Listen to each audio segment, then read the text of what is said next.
Assalamualaikum warahmatullahi wabarakatuh. Perkenalkan, nama saya R.A. Suci Rahmadaniati, NIM 20434141007. Pada kesempatan ini saya akan membahas tugas mata kuliah SIM dari Bapak Dr. Yohan Natafali tentang perkembangan dalam dunia teknologi informasi atau IT, khususnya topik mengenai manfaat 5G dan penerapannya di Indonesia. Mari kita mulai. Pertama, kita tentunya harus mengetahui apa itu 5G. 5G atau 5 generation atau generasi kelima adalah istilah yang digunakan untuk menyebut generasi kelima sebagai fase berikutnya setelah 4G. Artinya, teknologi ini memiliki kemampuan yang lebih cepat. Dalam teknologi 5G, sistem kerja yang dipakai pun tetap seperti biasa. Data akan dikirimkan melalui gelombang radio yang terbagi menjadi frekuensi yang memiliki perbedaan masing-masing. Perbedaan ini pun dibagi sesuai dengan tipe komunikasi yang dibutuhkan. Contohnya seperti sinyal navigasi maritim, siaran televisi, dan yang terakhir sekaligus yang sangat berguna dalam telekomunikasi adalah mobile data. Selanjutnya, apa keunggulan dari 5G ini? Teknologi 5G masih belum dapat dipastikan seperti apa keunggulan dan kekurangannya, karena saat ini hal itu masih berupa konsep. Namun, beberapa keunggulan 5G yang digadang-gadang yaitu yang pertama, memiliki kecepatan data yang jauh lebih tinggi dibandingkan 4G, sehingga membuat penggunanya akan lebih nyaman setelah memakainya. Menurut prediksi, kecepatan yang dimiliki jaringan 5G bisa mencapai 800 Gbps. Yang kedua adalah memiliki kecepatan 1 mili per detik untuk transfer data dari satu telepon ke telepon lainnya. Dan yang ketiga adalah teknologi jaringan 5G memberikan kelebihan yang sulit disamakan teknologi lain, yaitu bisa terkoneksi dengan alat lainnya seperti peralatan rumah tangga, telepon, dan mobil. Lalu kemudian apa manfaat 5G bagi bisnis? Secara global, beberapa perusahaan di luar negeri telah menggunakan 5G untuk proses bisnisnya.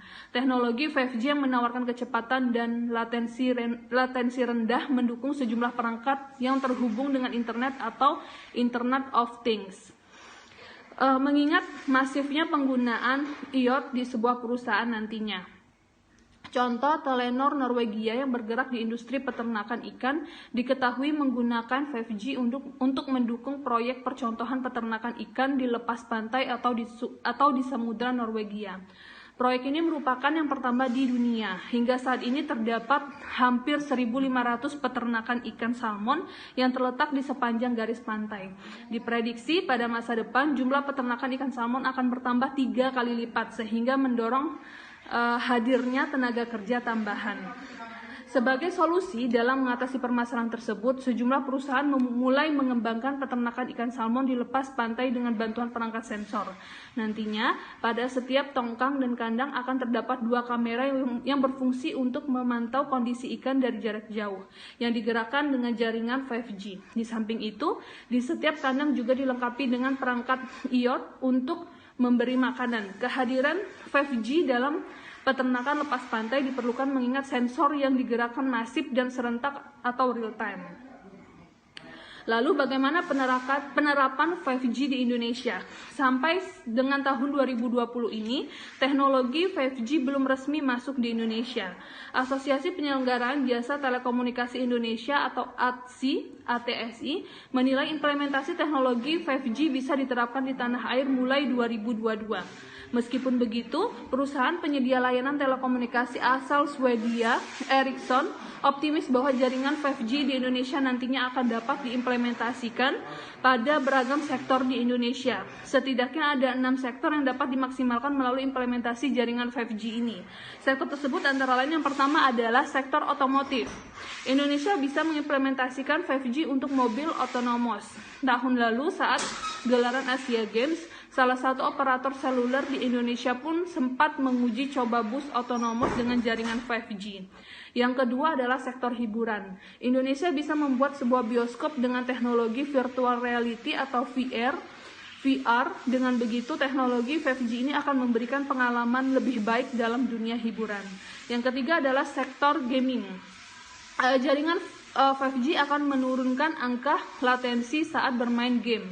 secara online sehingga pemain tak akan mengalami lag atau gangguan sinyal di tengah permainan. Yang keempat adalah sektor mobile broadband.